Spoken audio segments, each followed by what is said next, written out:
ไผสิไปคิดว่าชีวิตสิได้มาเป็นแม่เลี้ยงเดี่ยวอยู่ในประเทศอังกฤษตอนอายุ29ปีสบายดีเฮาซื้อตูมาจากสปป.ลาวปัจจุบันอาศัยอยู่ประเทศอังกฤษกับลูก2คนชีวิตของตูได้เริ่มต้นใหม่ในบทบาทของแม่เลี้ยงเดี่ยวในประเทศอังกฤษแต่บอกเลยว่ากว่าสิมาฮอดจุดนี้บ่แม่นเรื่องง่ายเลยทุกคนเพราะว่าตูต้องได้ต่อสู้กับอีหยังหลายๆอย่างมาด้วยตัวเองหลังจากต้องเผชิญกับความรุนแรงในครอบครัวที่เกิดขึ้นจากผู้ชายเดียวคิดว่าหักเฮาที่สุดแต่สุดท้ายก็บ่ได้มีอีหยังแน่นอนเนาะทุกคนแล้วเดี๋ยวตูสิมาเล่าเรื่องความรุนแรงที่เกิดขึ้นให้ฟังอีกคลิปนึงเพราะว่ามันยาวๆแฮงเนาะเพราะว่าถ้าสิเล่าเรื่องนี้มันต้องเล่าย้อนไปเมื่อ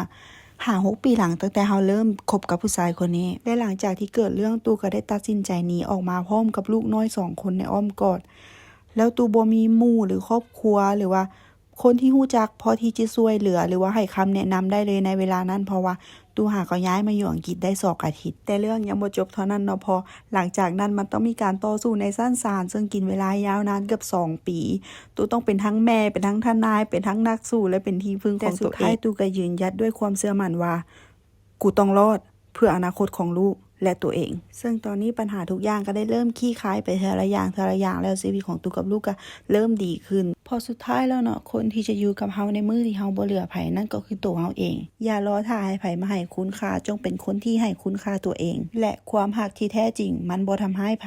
และสิ่งหนึ่งที่ตูได้เรียนรู้จากประสบการณ์ของชีวิตครั้งนี้ก็คือความเข้มแข็งบ่แม่นการที่เฮาบ่ร้องไห้บ่แสดงความอ่อนแอออกมาเลยแต่มันคือการที่เฮาลุกขึ้นมาใหม่ทุกครั้งที่เฮาล้มและลูกคือพลังที่เฮ็ดให้ตูกล้าเฮ็ดในสิ่งที่ตูบ่เคยคิดว่าจะเฮ็ดได้และถ้าไผก็อย่าที่กำลังเผชิญกับความเจ็บปวดแบบนี้อยู่หรือความรุนแรงในครอบครัวหรือว่า toxic relationship อีหยังก็อย่าขอให้เชื่อว่าเจ้ามีค่าหลายพอที่จะมีชีวิตที่ดีและเจ้าบ่ได้อยู่คนเดียวในโลกใบนี้ขอให้ทุกคนมีความสุขบาย